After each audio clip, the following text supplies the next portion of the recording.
सभी साथियों का एक बार फिर से स्वागत है हमारी स्टडी चैनल पर। आज का हमारा जो टॉपिक होने वाला है वो राजस्थान में राजनीतिक जागरण का होने वाला है। इससे पहले जिस साथी ने अभी तक हमारा यूट्यूब चैनल सब्सक्राइब नहीं किया तो प्लीज़ सब्सक्राइब कर ले और अपना सपोर्ट बनाए रखिए।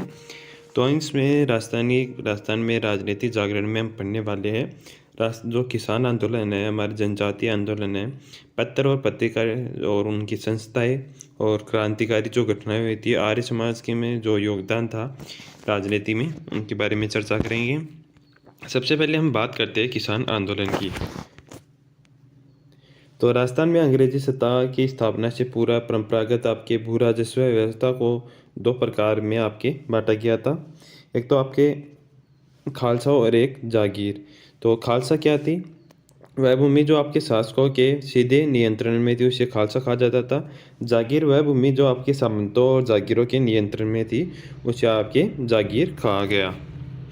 फिर बात करते हैं राजस्थान में ब्रिटिश सरकार के आधिपत्य की स्थापना से पूरा आपके सामंतों का किसानों के प्रति आपके सहयोग और उदार दृष्टिकोण रहा है। अंग्रेजों ने आपके नियंत्रण के पश्चात किसानों पर आपके नई लागतें थोप दी गई तथा जबरदस्ती बेगार ली जाने लगी उनसे ज़बरदस्ती। अंग्रेज़ों की नीति के कारण लोगों को कुटीर उद्योग के बर्बाद हो गए और भूमि पर आपके आरक्षित जनसंख्या का प्रतिशत बढ़ने लगा, यानी उद्योग धंधे खाने पीने में कमी आने लगी और जनसंख्या में वृद्धि होने लगी। इसके बाद में क्या हुआ कि इस प्रकार किसानों के असंतोष जागा और इस प्रकार आंदोलन हुए, यानी आंदोलन के कारण थे आपके। फिर कुछ शब्दावलियाँ यहाँ पर हमारे लिए इम्पोर्टेंट है, क्योंकि शब्दावलियाँ जो आपके कथन निष्कर्ष वाले क्वेश्चन आते हैं उनमें पूछी जाती है। तो शब्दावलिया के बारे में बात करते हैं। हमने अभी खालसा और जागीर के बारे में बात कर ली। फिर बात करते हैं भौम भूमि। तो जागीर भूमि जिस पर आपके लगान नहीं है, जागीर के पास है पर उस पर लगान नहीं है, उसे भौम भूमि कहते हैं।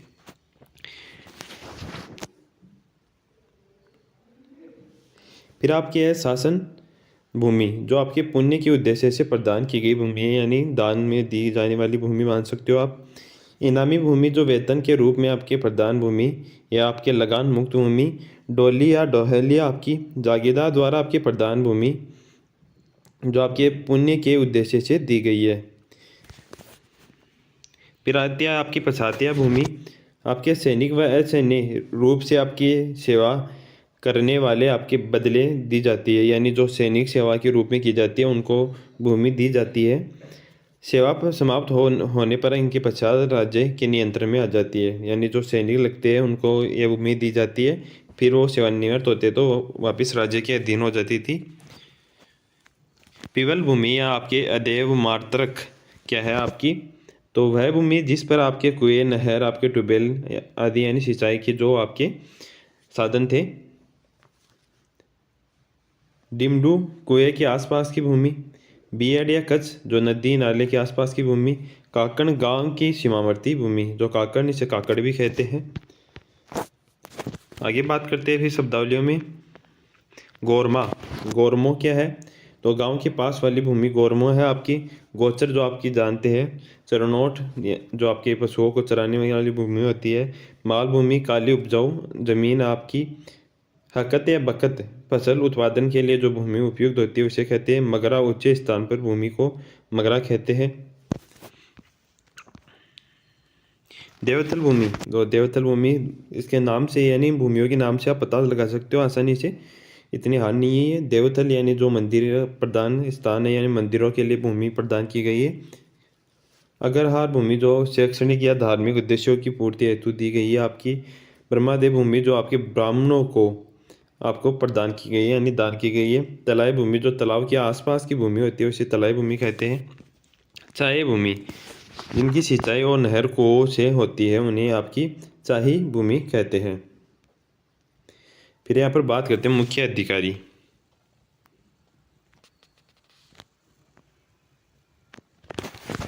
जो प्रमुख अधिकारी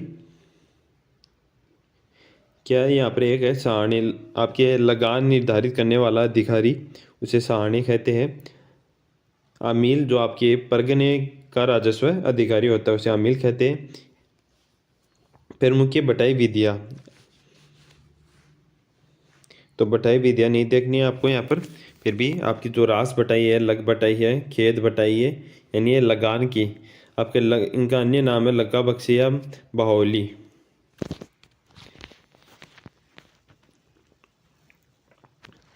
तो इनकी यहाँ पर शब्दावली और अभी कनकूत। तो कनकूत का क्या है मतलब?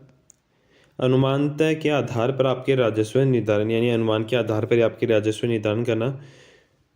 गोगरी क्या है? प्रत्येक खेत के उत्पादन के आधार पर लगान निर्धारण करना, यानी इसमें तो क्या है, खेत देखे बिना ही उस पर लगान लगाना, और इसमें खेत को देखकर उस पर लगान लगाना।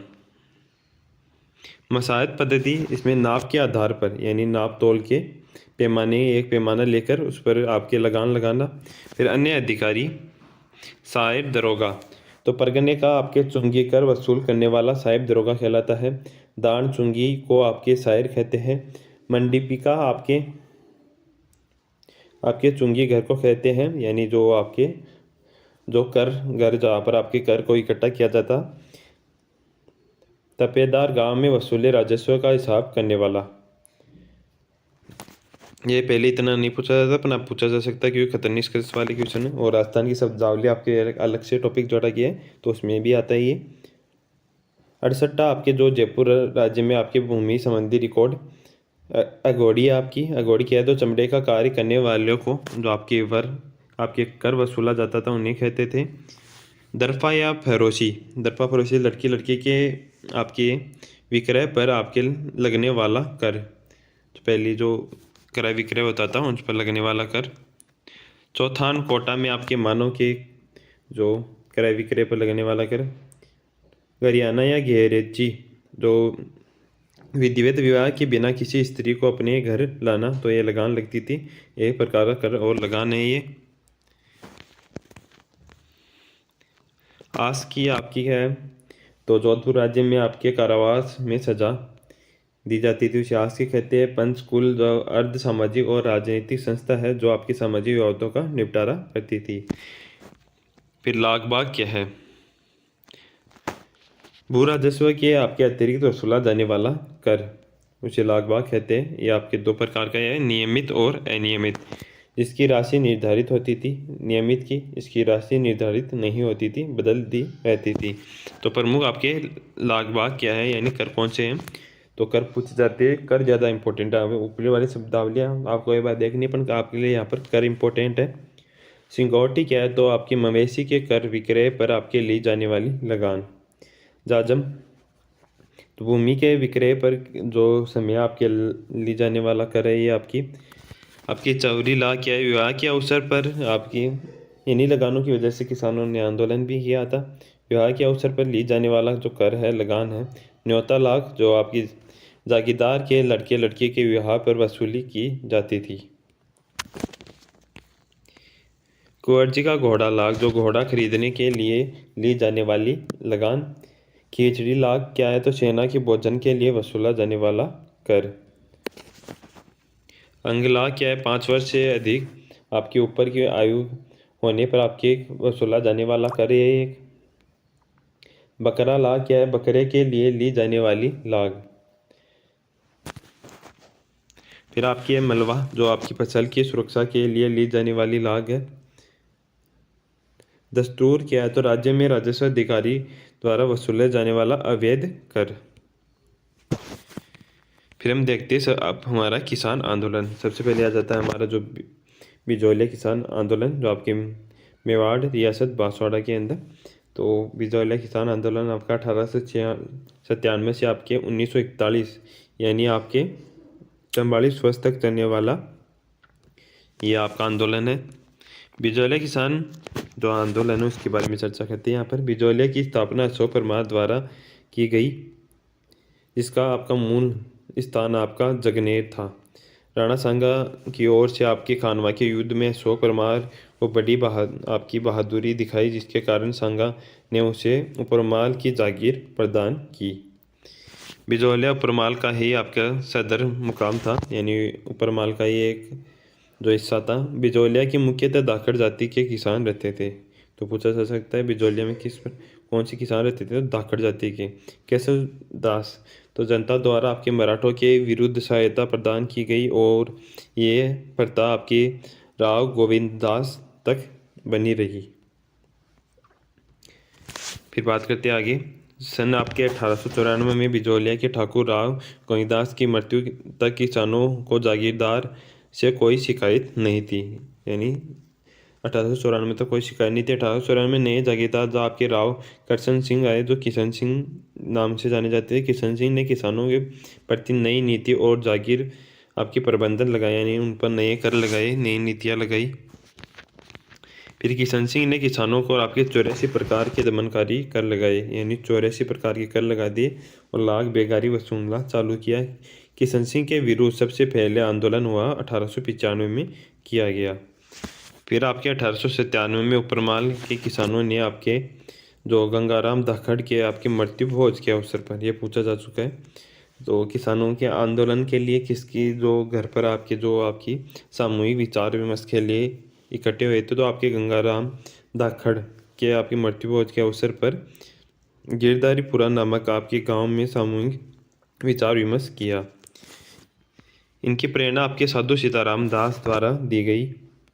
किसानों की ओर से आपके नानाजी और आपके ठाकर जी पटेल दो व्यक्ति थे, इनका नाम भी पूछा जा चुका है। नानाजी ठाकर जी पटेल आपके उदयपुर भेजे गए और ठिकानेदार को आपके जुल्मों के विरुद्ध आपके जो महाराणा था उनको शिकायत दी गई। 6 माह बाद आपके महाराणा ने उसे आपकी मुलाकात की और राजस्व अधिकारी को हामिद हुसैन को आपकी शिकायत की जांच के लिए बिजौलिया भेजा। यानी हामिद हुसैन था, उसको राजस्व अधिकारी के विरुद्ध आपकी जांच करने के लिए भेजा। हामिद हुसैन ने अपनी रिपोर्ट में किसानों की शिकायत को सही बताया, पर राज्य सरकार ने उसे कोई कार्यवाही नहीं की। इससे आपके राव करशन सिंह के हौसले और बुलंद हो गए। फिर बात करते हैं हम। किशन सिंह ने आपके उदयपुर जाने वाले आपके नानाजी और ठाकर जी पटेल में उपरमाल से आपके निर्वासित कर दिया, यानी आपके नानाजी ठाकर को आपके उपरमाल से निकाल दिया। सन आपके 1903 में आपके राव करशन सिंह ने उपरमाल की जनता पर चौरी कर लगा दिया, एक और नया कर लगा दिया। चौरी कर कब लगाया, तो 1903 में।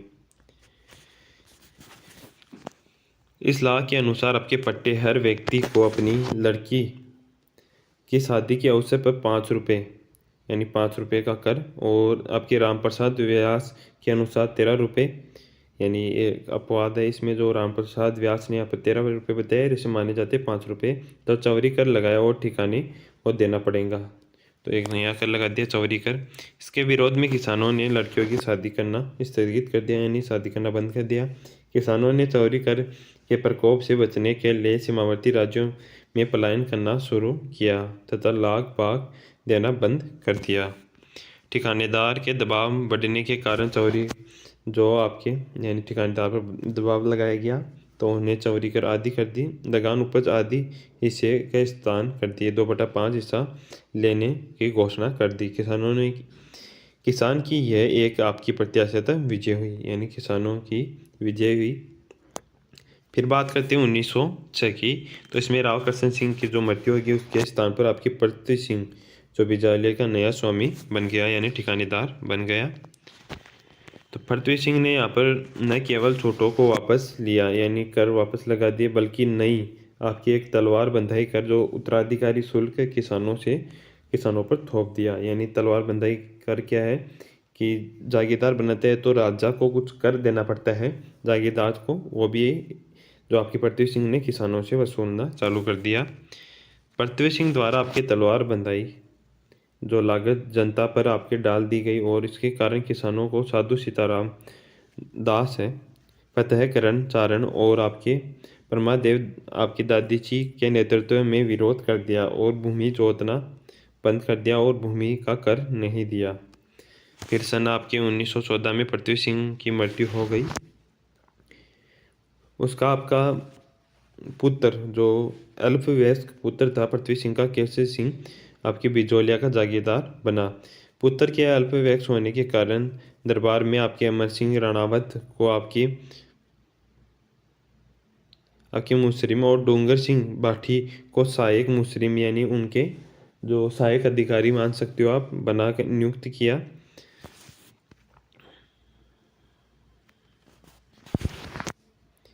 तो मुंसरीम आपका नया मुंसरीम के रूप में आप ऐसे व्यक्ति प्राप्त हुए जो आपके किसानों के हित चिंतक थे। बिजौलिया के किसान आंदोलन में क्रांतिकारी विजय आपके जो विजय सिंह प्रतीक ने आपके 1916 में प्रवेश किया था बिजौलिया किसान आंदोलन के अंदर।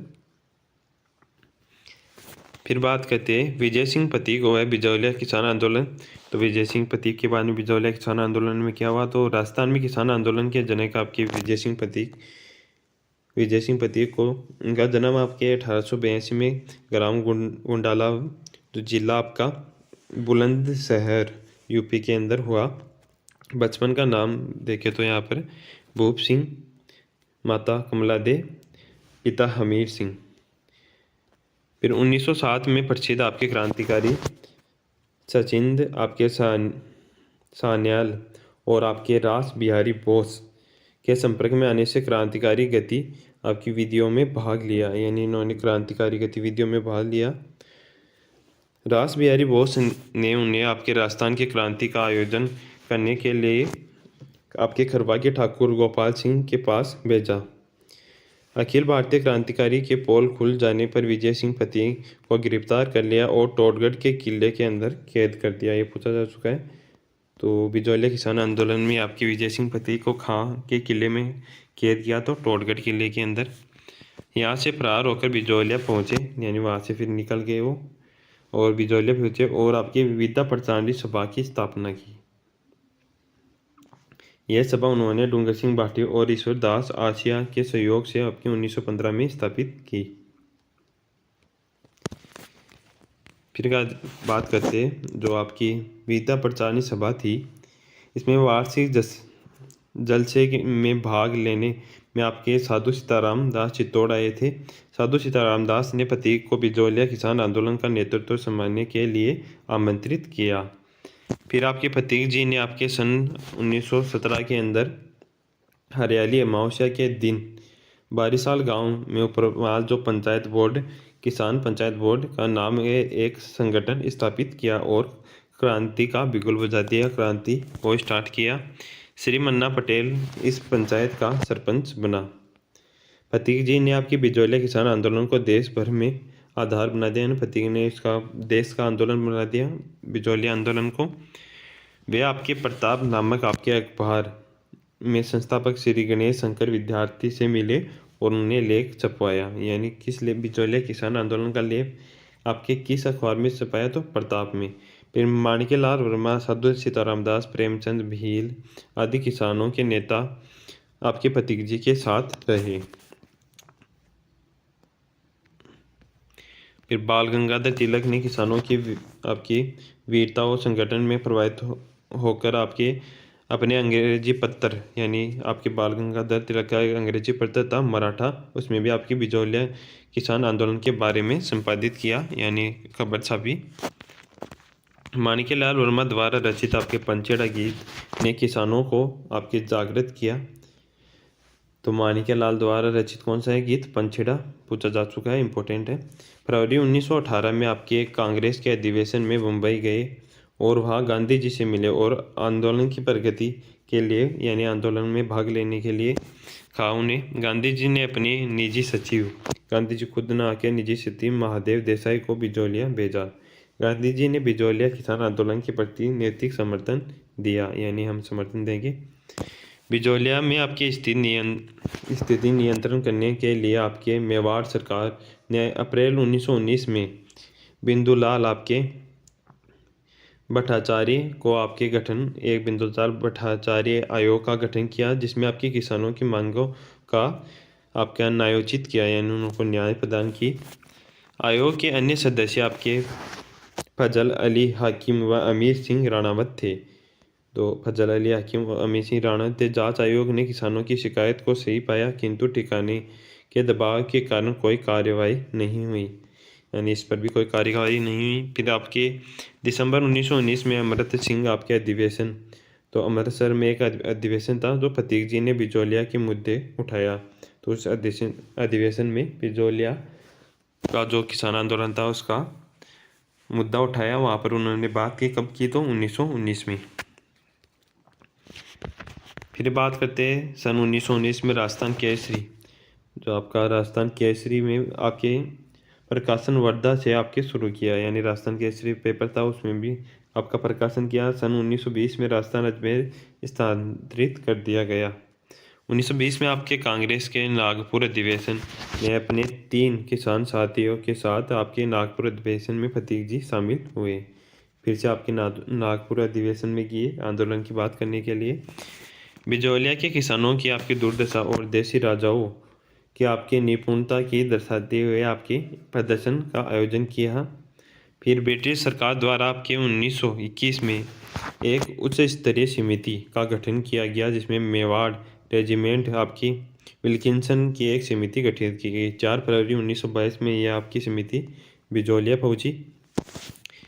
इसे उच्च स्तरीय समिति का अन्य सदस्य आपके एजीजी रॉबर्ट हॉलैंड, ये नाम पूछे जाते जो समिति की, तो आपके उच्च स्तरीय समिति के जो आपके समिति के अध्यक्ष कौन थे, तो एजीजी रॉबर्ट हॉलैंड, उनके सचिव थे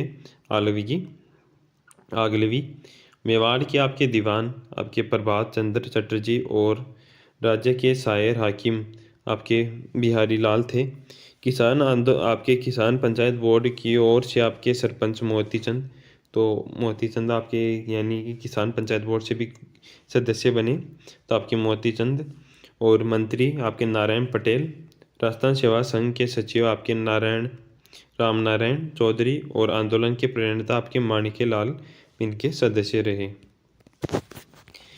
फिर आगे बात करते हैं हॉलैंड में आपके प्रयत्नों के ठिकाने और आपके किसानों के बीच आपके 1922 में समानतापूर्ण समझौता किया गया और 35 आपकी लागत माफ की गई। दुर्भाग्य से समझौता ठिकानेदार के आपके वैधनियत के कारण टिकाऊ नहीं रहा, यानी ठिकानेदार ने यह समझौता टिकाऊ नहीं रखा। सन 1923 में बिजौलिया के राव का विवाह हुआ। इस विवाह के ठिकाना किसानों से बेगा लेना चाहता था, यानी विवाह के लिए बेगा लेना चाहता था। अतः ठिकाने और किसानों में फिर से ठग लगी, यानी वहाँ पर कर लगाया गया, उन्हें ठगा गया। जनवरी 1927 में मेवाड़ के आपके बंदोबस्त अधिकारी आपके श्री ट्रेंच बिजौलिया आए। ट्रेंच द्वारा किसानों के आपके नए बंदोबस्त से आपके निर्धारित लगानों और दरों को बढ़ा दिया गया, यानी ट्रेंच द्वारा और दरों को बढ़ा दिया गया। लगान की उचित दरों के विरोध में किसान ने मई 1927 के अपनी ज़मीनों के इस्तीफे दे दिए और ठिकाने से आपके ज़मीनों की नीलामी कर दी, यानी जो आपके किसानों ने ज़मीनों के आपके इस्तीफे दे के ठिकानेदार को दे दिया और ठिकानेदार ने उनकी नीलामी कर दी।